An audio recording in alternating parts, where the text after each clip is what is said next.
Namaste and welcome to another discussion based on or centered upon a few precious words originating in great minds. So in this video, I have brought a number of quotations on a very interesting, at the same time least understood subject, ego. In Sanskrit, they call it ahankar. So, ego is something that most of us have to varying degrees, and we attach certain importance to it, sometimes more, sometimes less. But let me begin by trying to explain what is ego. Origin of this concept is basically I am. I am, only then I can have ego. If I am not, there is nothing. So I am is the starting point, but then we kind of deviate or move away from I amness to what I think I am, which means that what I think is a product of mind. And then it depends on the quality of mind and our knowledge base and our history and our vision of life, what I think, what I know, it gets limited to that. So from I am, then the question arises, who I am or what I am.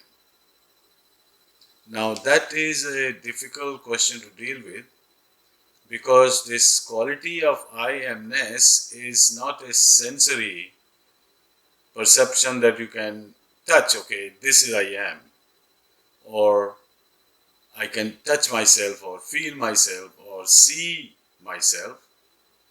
Myself is present all over my physical body, mental body, and all the other bodies described. Intellectual body, dream body, sleeping body, bliss body, and so on and so forth. So there are many layers of subtlety. The least subtle or the gross aspect of I am begins with my body.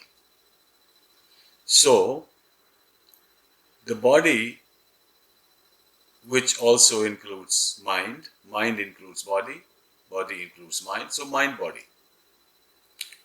So now our imagination begins.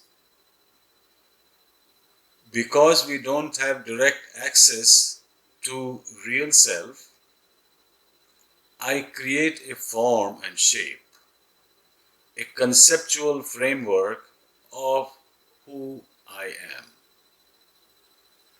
It can be on the negative side or on the positive side.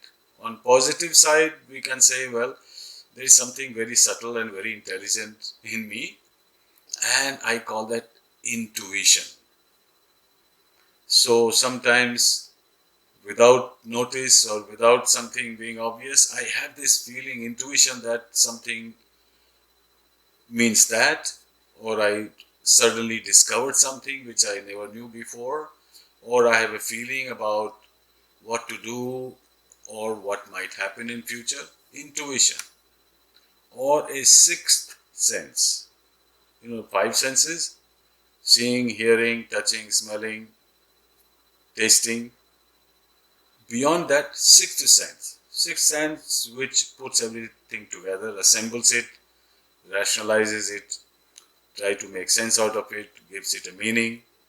We can also call mind. Mind, sixth sense.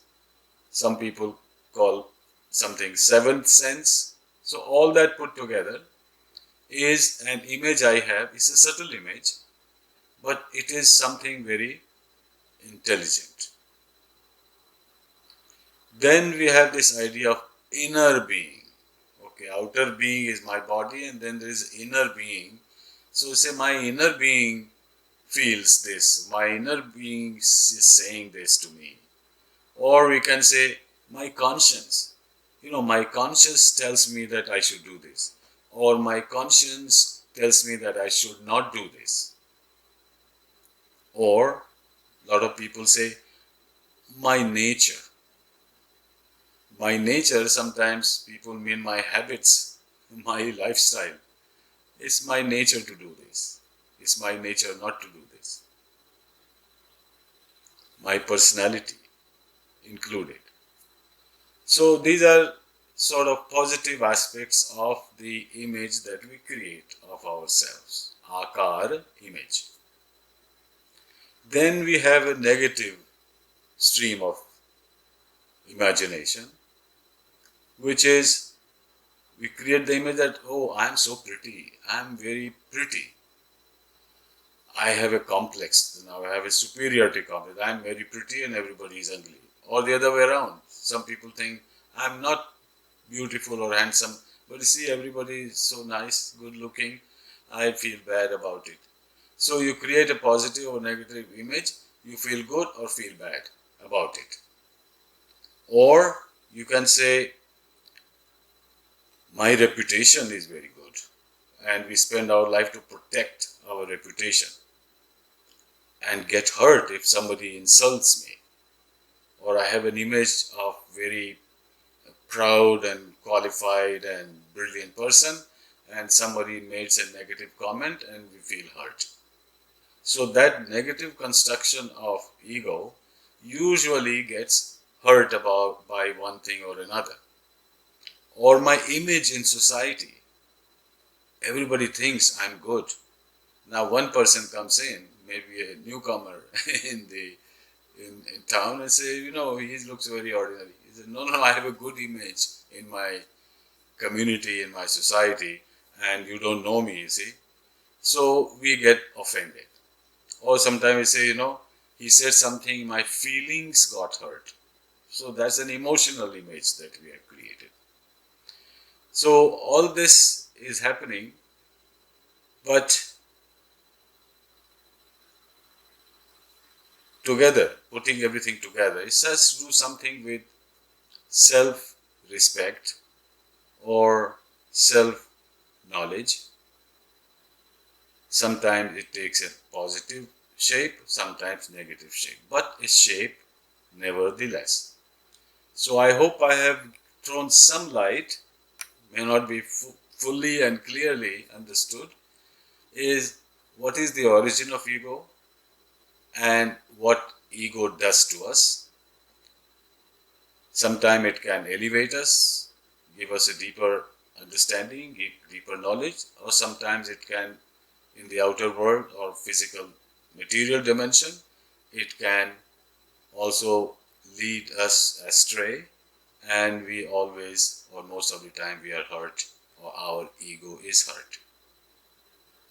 So now I will read a few quotations on ego. So I begin with a beautiful quote from Osho. When you drop the ego, you drop a whole world that you have created around you. When you drop the ego, you drop a whole world that you have created around you. For the first time, you are able to see things as they are, not as you would like them to be. When you drop your ego, for the first time, you are able to see things as they are in their true nature, not what you would like them to be. Similarly, an egoistic person creates an image what it likes to be known as. People should think of me as this, that, and the other. So it's a beautiful quotation. I'll read it again. When you drop the ego, you drop a whole world that you have created around you. For the first time, you are able to see things as they are, not as you would like them to be. This is a short quote from John Ruskin. When a man is wrapped in himself, he makes a pretty small package. Wrapped in himself, he's suggesting, wrapped in your ego, your image. So you make yourself actually smaller than what you are, you could be. So when a man is wrapped in himself, he makes a pretty small package. Here, the small package means the package that you have created based on limitations of your mind, thought, choices, preferences, etc. So, I amness in a fuller sense is not a small package, it's a huge dimension, it's a huge aspect of creation. You are sharing, you are connecting, you are knowing past, present, future, and here, there, and everywhere else. It's a vastness of the self that I am. I have packaged in a small bundle called ego. So that is what John Ruskin means. When a man is wrapped in himself, he makes a pretty small package. This one is from Ramakrishna Paramhansa. The sun can give heat and light to the whole world, but not when the cloud shuts out its rays. Similarly, as long as ego veils the heart, God cannot shine upon it. It's a very beautiful way to present it, because the sun is shining everywhere, all around the solar system, particularly on Earth, where we live. But when clouds, which are closer to the surface of the Earth, surrounds our environment, that cloud is smaller based on how close it is. So the cloud is the ego shape and form of ego, is a cloud, has wrapped us around and blocked the sunlight. Now sunlight is also a symbol of not only energy and life and light, but also of the life force. Energy keeps us alive, not only us, but everything else around us. So once again, I'll read his quote. The sun can give heat and light to the whole world, but not when cloud shuts out its rays.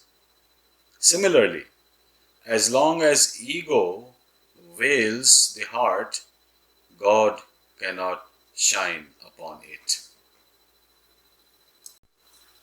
This is a short one from Osho. The really egoless person is neither arrogant nor humble. He is simply himself. He is himself, because he has not created an image of himself that he wants to protect. So when that image is gone, an egoless person is neither arrogant nor humble. He doesn't get hurt, he doesn't feel proud, he doesn't feel insulted. He is simply himself. The really egoless person is neither arrogant nor humble. He is simply himself. This is a beautiful one from Meher Baba. The ego is like an iceberg. The ego is like an iceberg. 90% of it is underwater. As we observe it, the submerged begins to move into the light of observation and melts into the light of awareness. In other words, when we fully understand and expose our ego and see it face to face, that look, is this what I have created? Is this what I am? So once the iceberg, which is mostly underwater, once we see it, evaluate it, bring it up to our vision, then it evaporates. Once we see it, once we understand what we have done, what we have created in the form of ego, then it disappears. I'll read it again. The ego is like an iceberg.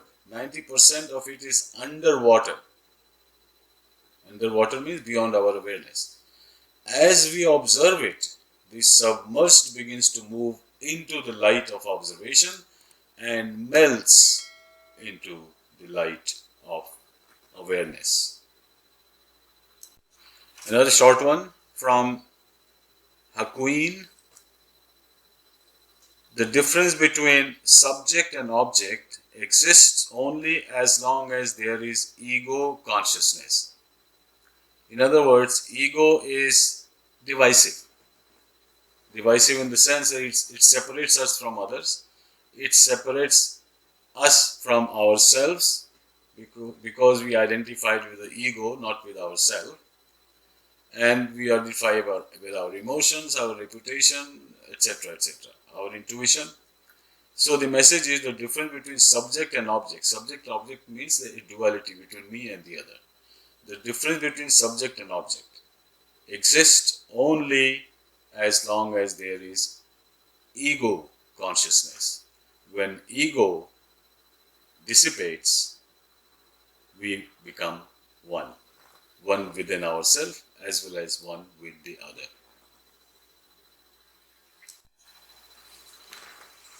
There is a message in this quote by T.S. Eliot. Half of the harm done in the world is due to